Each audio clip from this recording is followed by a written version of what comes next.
Welcome to Crisis in Perception, where we examine the systems shaping our world one book at a time. It is good to be back. Today, we are diving into a topic that I think suffers from a massive image problem, or maybe a lag in our collective imagination. We are talking about dictators. The authoritarians. Right. And be honest, when I say dictator, where does your brain immediately go? I feel like for most of us, we pull up a very specific, almost Hollywood mental file. We think of the dinosaurs. The caricature, absolutely. Exactly. We picture Kim Jong-il in a jumpsuit, but, inspecting a lubricant factory. Or Stalin with a mustache, right? Yes. Military parades, sashes covered in fake metals, gulags, total isolation. We think of regimes that are brutal, yes, but also, well, kind of clumsy, rigid. We see them as relics. We tend to think of authoritarianism as this brittle thing from the 20th century that surely can't survive in the age of the iPhone and the open market. We have this assumption that if you just, add internet, the dictatorship crumbles. And that assumption is fundamentally wrong. And frankly, it's dangerous. That's the whole premise of the book we are unpacking today, The Dictator's Learning Curves by William J. Dobson.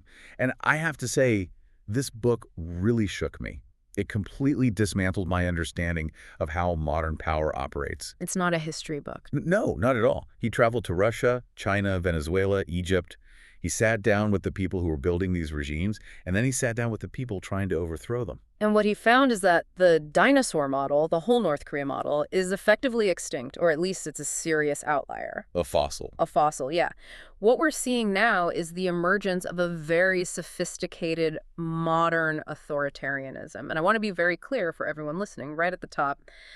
This isn't a moral judgment we're making today. We aren't just here to say dictators are bad. We know that part. Right. We're doing a structural analysis. We're looking at how these regimes have redesigned themselves to survive and even thrive in a globalized digital world. That's the learning curve in the title. They are adapting. Precisely. The central thesis Dobson presents is that modern authoritarianism persists not through crude repression, because shooting people in the street is costly. It's visible. It crashes your stock market. It crashes your stock market, Yeah. exactly. So it persists through strategic adaptation. They operate within legal frameworks. They manipulate information. They co-opt democratic institutions. They don't reject democracy, they mimic it. They mimic it to hollow it out from the inside. It's almost like a body snatcher situation. Yeah. Look like a democracy. It has a parliament. It has elections. But the internal organs are completely alien. That is a very, very apt analogy. So, okay, let's unpack this toolkit. If they aren't using firing squads every day, and obviously violence is still a tool, but maybe not the primary one, what are they using instead? They're using the law. The law. Yes. And this is a really critical distinction we need to make right away. We are seeing a major shift from the rule of law to the rule by law. Okay, you're going to have to walk me through that, because to the average person, following the law sounds like a good thing, right? It does. And in a democratic system, the law is supposed to be a constraint on power. The leader has to follow the law just like you or I do. It's above everyone. It's above everyone. But in a modern authoritarian system, the law becomes a weapon. It's a tool used by the powerful against their enemies. So give me a scenario. Let's say I'm a dissident in Venezuela under Hugo Chavez, which is one of the key case studies in the book. I'm running a radio station that's critical of the regime. Okay. In the old days, soldiers kicked down my door. That's the dinosaur model, yes. But Right. now you get a visit from a health inspector. A health inspector. You're kidding. Or a tax auditor. Or a zoning official. Dobson describes this vividly. Chavez understood that sending tanks to close a radio station, well, that looks like a coup. It makes CNN. It makes CNN. It scares away foreign investment. But if you send a bureaucrat, that's just an administration. Do they come in and they, they measure the hallways, check for fire extinguishers? Essentially, yes. They find that your ventilation shaft is 6 inches too narrow, according to some obscure statute from 1974. Or they find a tiny discrepancy in your tax filing from 3 years ago. Oh, wow. And they say, we are terribly sorry, but we have to suspend your license until this administrative infraction is resolved. That is infuriatingly mundane. It is administrative repression. And think about the outcome of that. If they arrest you for treason, you become a martyr. Amnesty International starts writing letters. You're a hero. Right. But if you're shut down for a zoning violation, it's boring.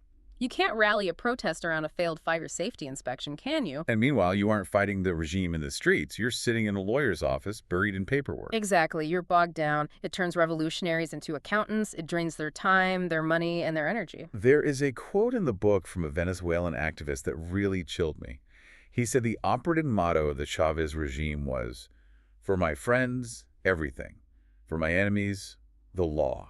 That encapsulates the entire system. That's it in one sentence.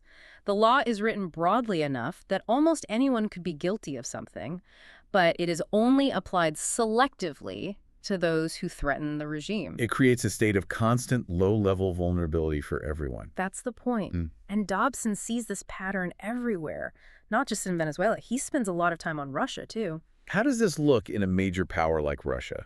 Is it the same playbook? It's the same philosophy, just maybe with a different flavor. It's all about working in the seams of the system. Dobson interviews Lyudmila Alexeyeva. She's a legendary figure, a Soviet-era dissident active back in the Brezhnev years. So she saw both versions. She lived through the dinosaur era and the modern era, and she draws this really sharp contrast between the two. What's the biggest difference for her as an activist?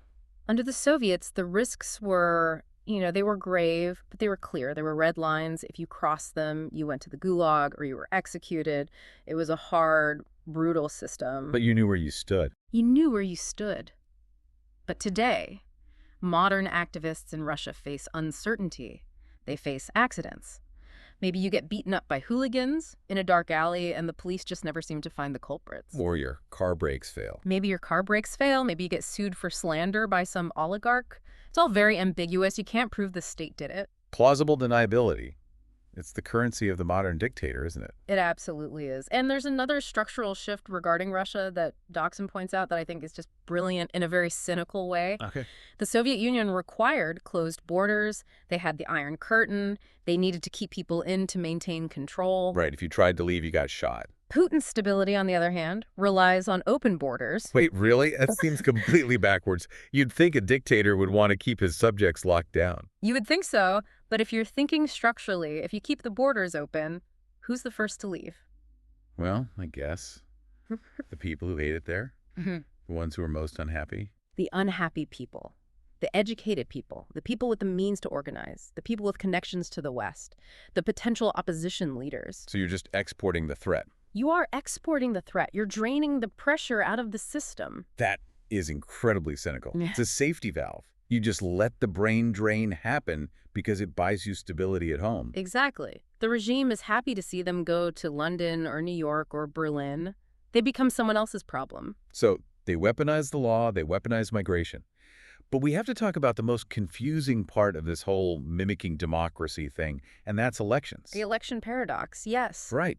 I mean, if you're an authoritarian, why on earth would you bother holding an election? It seems like such an unnecessary risk. You might actually lose, or people might realize just how much they hate you. It is a risk, but it's a very calculated one. You have to understand the incentive structure. Modern authoritarians crave legitimacy. On the world stage. On the world stage. They want to sit at the G20. They want to trade with Europe. They want to be seen as legitimate leaders, not as, warlords. So they need the theater of the vote. They need the democratic mandate. But notice the numbers. This is a key indicator, Dobson points out, that is so telling. In the old totalitarian model, the Saddam Hussein or Soviet model, what percentage of the vote did the leader get? Oh, it was always like 99.9%, something completely unbelievable. Exactly. And that number signals something very specific. It signals fear. It says, I am so powerful that I can force everyone to lie. Everyone knows it's fake. It's a flex, a show of force. It is. But the modern authoritarian, your Putin, your Chavez, your Erdogan, they don't want 99%. They want 70%. Why 70% specifically? Because 70% is plausible. In a functioning democracy, 70% is a massive historic landslide. It's a mandate, but it looks real. Right. It signals genuine popularity and competence. It says, look, the people actually love me. So they're trying to gaslight the international community, and maybe even their own people, into thinking this is a real popularity contest. Yeah. But how do they guarantee that 70%? Are they just stuffing ballot boxes? That's old school. Ballot stuffing is embarrassing. In the age of smartphones, if you have guys shoving wads of paper into a box, someone is going to film it and put it on YouTube. It looks desperate. It looks desperate and clumsy. No, the modern authoritarian steals the election before the voting even starts. So the fix is in way upstream. extreme. It's all about structural rigging. You deny media access to your opponents, state television just doesn't cover them. You prevent strong opposition parties from even registering to run in the first place.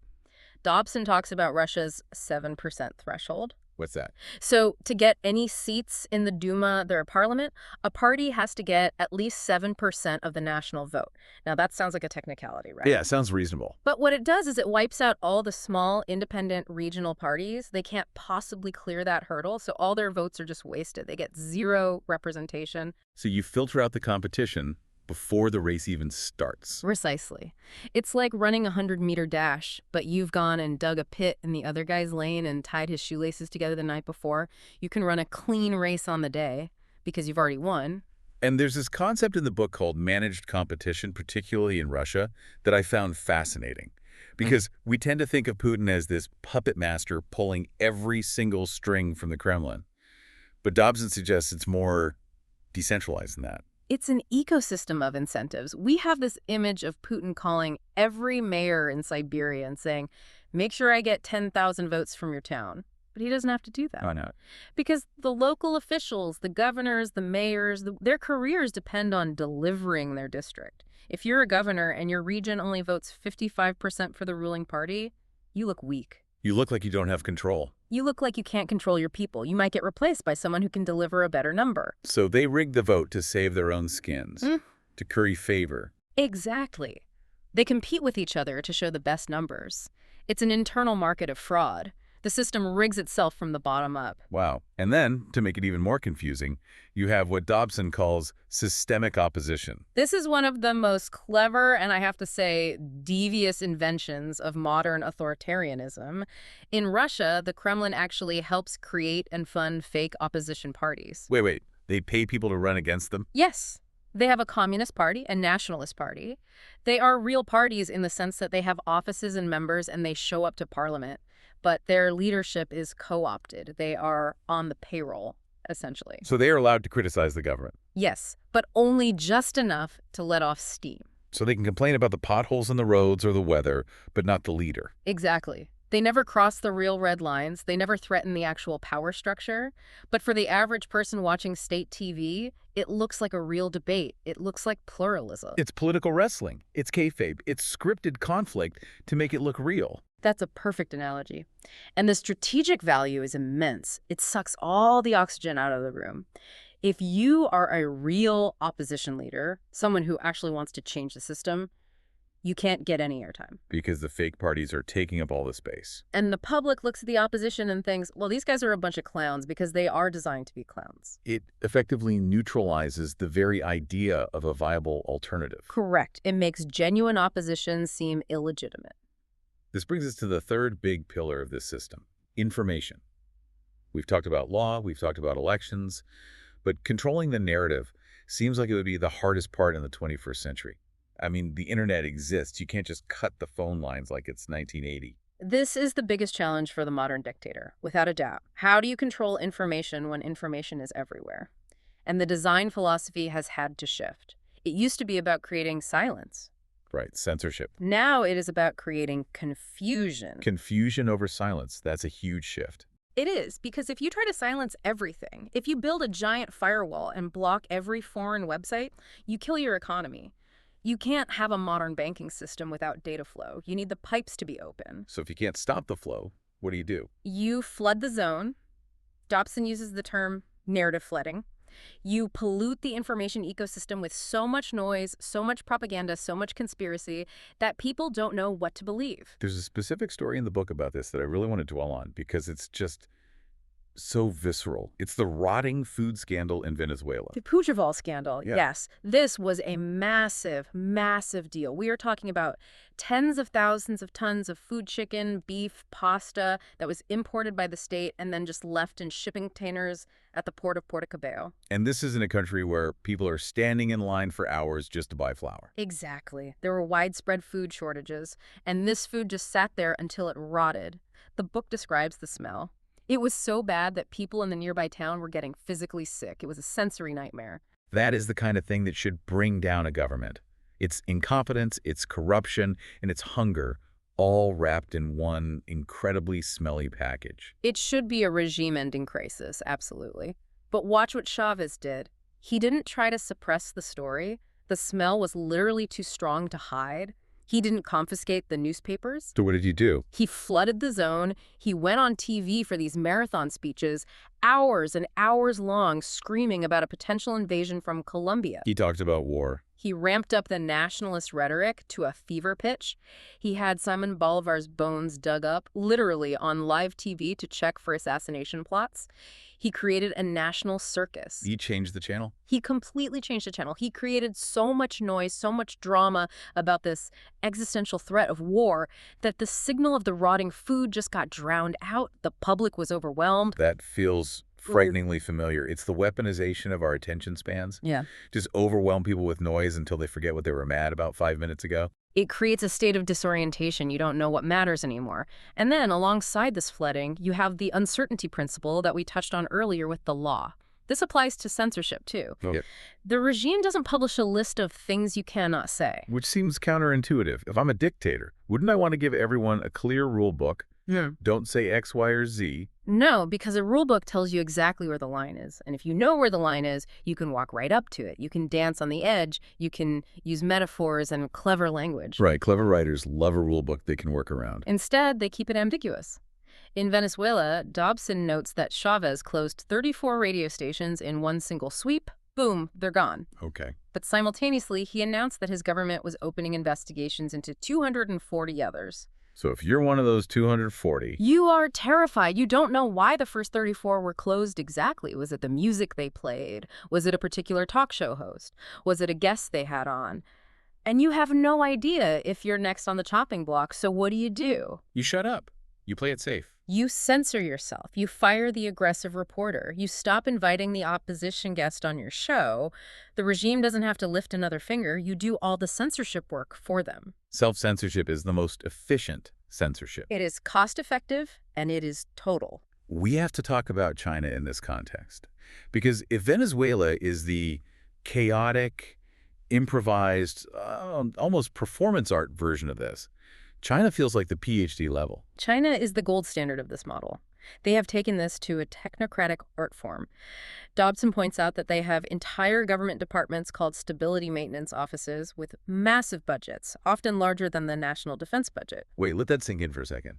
They spend more money on internal policing, on watching their own people, than they do on their entire military. In some years, yes. And their approach is heavily focused on preemptive action.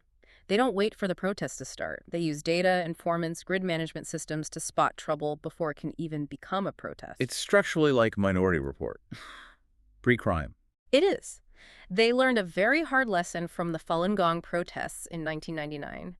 That group appeared seemingly out of nowhere to the party and surrounded the leadership compound in Beijing. The CCP vowed they would never, ever be surprised like that again. So they neutralize threats before they can organize. Exactly. And they have this incredible tool that you mentioned, UNGOs. I love this acronym, even though what it stands for is deeply, deeply cynical. A go-and-go. Yeah. A government-operated NGO. Which is a complete contradiction in terms. An NGO is supposed to be non-governmental. That's the whole point. Right. But the Chinese government, and Russia does this too, by the way, creates these organizations that look like civil society. They have names like the Association for Environmental Protection or the Moscow Center for Human Rights. They sound independent. They have nice websites. They hold conferences. But they're run by the state. They're run by the state. What is the strategic point of that? Is it just to confuse people? It's two things, primarily. First, they soak up foreign funding. If you are a Western foundation and you want to support environmentalism in China, you might accidentally give your grant money to a gongo. You end up funding the very government you're trying to pressure. Wow. That's next level. And second, they confuse the public and the international media. When a gongo releases a report saying the air quality is actually improving or these labor camps are actually vocational training schools, it looks like an independent third-party verification of the government's claims. It muddies the waters. It completely muddies the waters. It's just layers upon layers of camouflage. It becomes incredibly hard to tell what's real anymore. That is the essence of the modern regime, isn't it? It's a hall of mirrors. It is a total hall of mirrors. So this is all pretty depressing so far. Yeah. We have these regimes that are smarter, faster, and more adaptable than we ever gave them credit for. Yeah. They use the law, they rig the game, they flood the zone. But Dobson's book is called The Dictator's Learning Curve. Implied in that title is that there's another side to the curve. Yes. The opposition is learning too.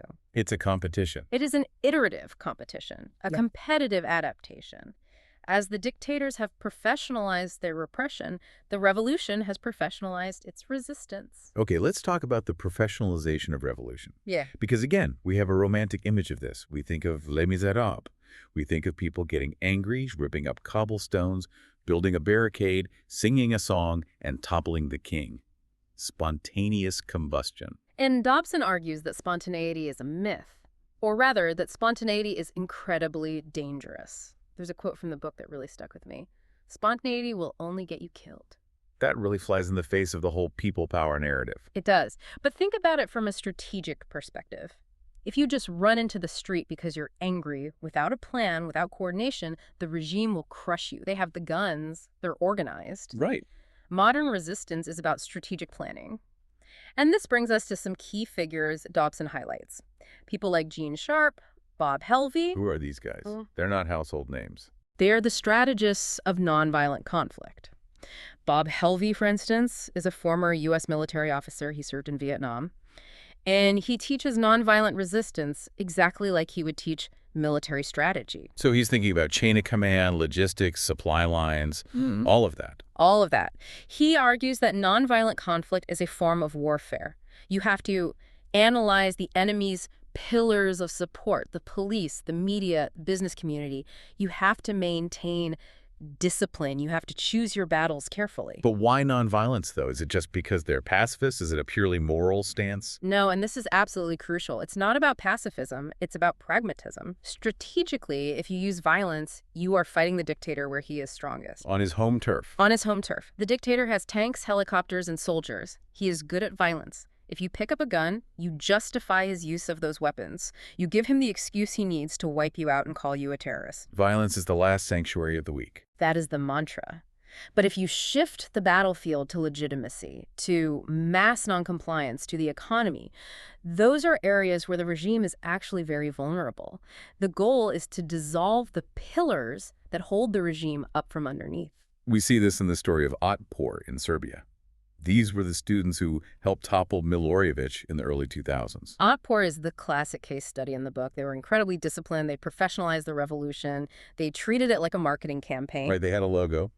The clenched fist. The black clenched fist. It was brilliant. They understood that a movement needs a brand to create unity. If you see that fist spray painted on a wall, you know you aren't alone. It reduces fear. And they use humor. This was my favorite part of the book.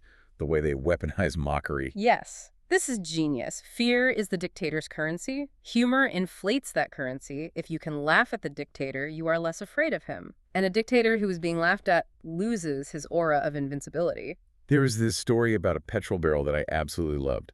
Can you tell us about the smash his face action? This is a perfect example of what they call a dilemma action, a tactic that puts the regime in a no-win situation.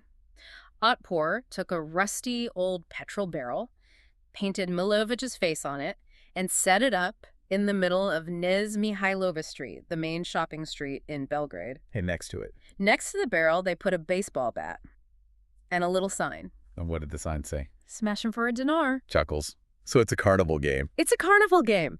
And people started lining up. Grandmas, businessmen, kids. They were paying a coin to whack this barrel with a bat. It made a huge racket. It drew a big crowd. Everyone was laughing and venting their frustration. So what did the police do? This is the dilemma, right? This is the dilemma. The police arrived, but the students who set it up were already long gone. They just melted away into the cafe crowds. So the police arrive, and they see a crowd of ordinary citizens and a barrel. They can't arrest a bunch of grandmas for hitting a barrel. If they arrest the grandmas, they look like monsters on the evening news. If they just walk away, they look weak because people are openly mocking the president. So they arrested the barrel. No way. Yes. The book describes how they literally handcuffed the barrel and dragged it into the back of a police van. They put the barrel in custody. They got the barrel into custody. And of course, people were taking photos. The next day, the headlines weren't police crush violent protests. The headlines were police arrest barrel. It made the regime look ridiculous. It made them look stupid. That is genius. It completely undermines their authority without a single punch being thrown. And that tactic, that kind of thinking, it spread. Dobson talks about how Otpor exported this knowledge. After they won, they formed a group called Canvas. Canvas. The Center for Applied Nonviolent Action and Strategies. They basically became consultants for revolution.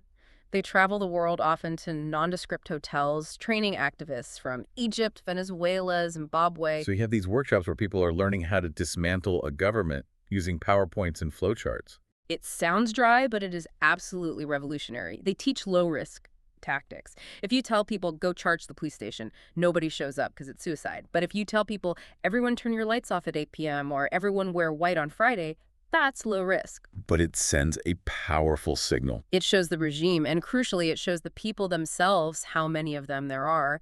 It breaks the isolation. It builds momentum and confidence. It's the salami tactic in reverse. You slice away the regime's authority piece by tiny piece. Precisely. So we have this high-stakes chess match. Smart, adaptive dictators versus professional, strategic revolutionaries. But here's the question that really haunts me. If the resistance is getting so smart, why are so many of these regimes still here? Why is Putin still in power? Why is the CCP arguably stronger than ever? And that brings us to the persistence analysis. Why do they persist? We have to look at their structural integration. Structural integration to what? Into the global system. These regimes are not islands. North Korea is an island, economically speaking, but China is the engine of the global economy.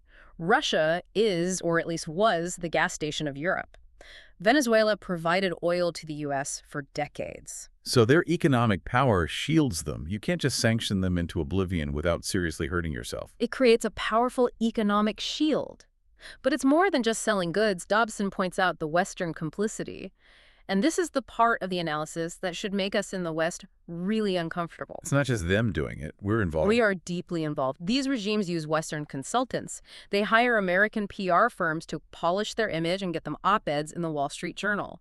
They hire British law firms to sue dissidents in London courts for libel. So we're selling them the tools to build the facade. We take their money and give them the tools to look like functioning democracies. And beyond that, the international community often prefers stability, even if it's authoritarian stability. A revolution is messy. It disrupts oil prices. It creates refugees. Better the devil you know. That's the operating principle for a lot of Western foreign policy, yes. This leads us directly to the title of our show today.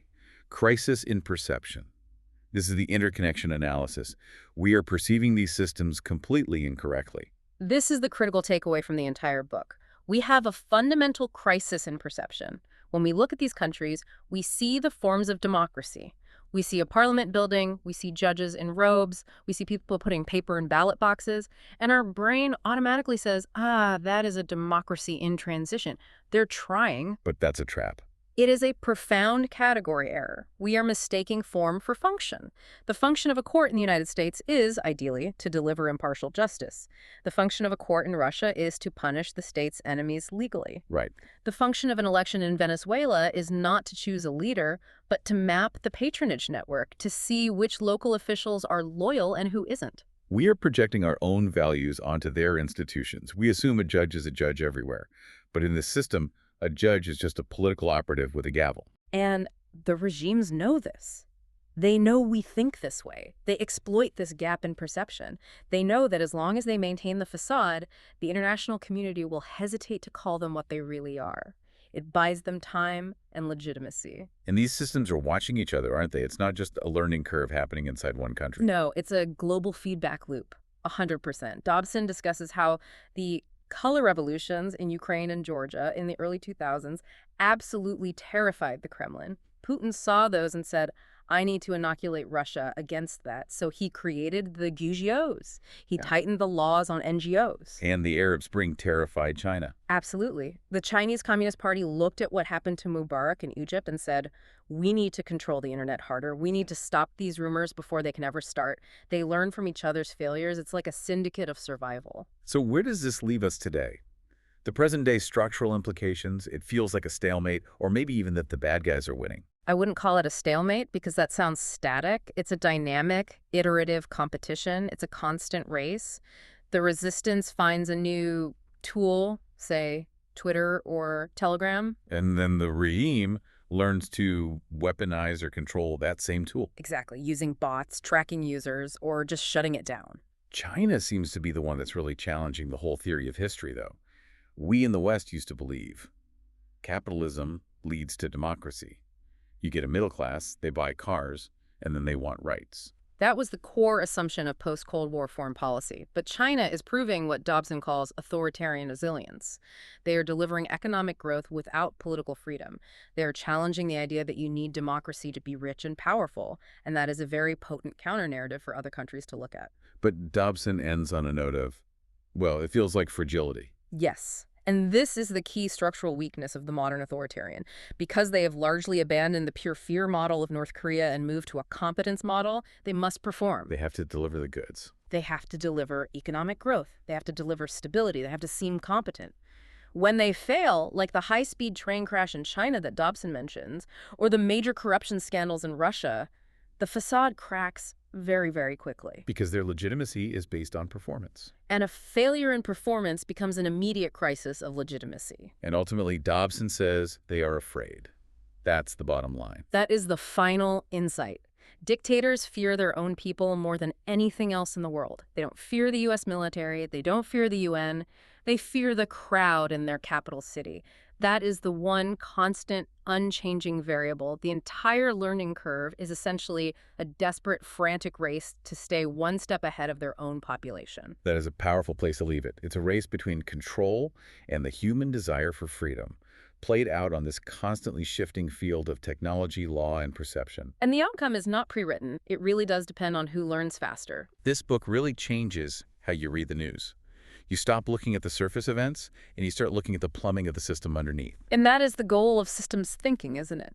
We must look past the surface indicators of flags and parliaments to understand the incentive structures underneath. Indeed. This project is free and publicly accessible.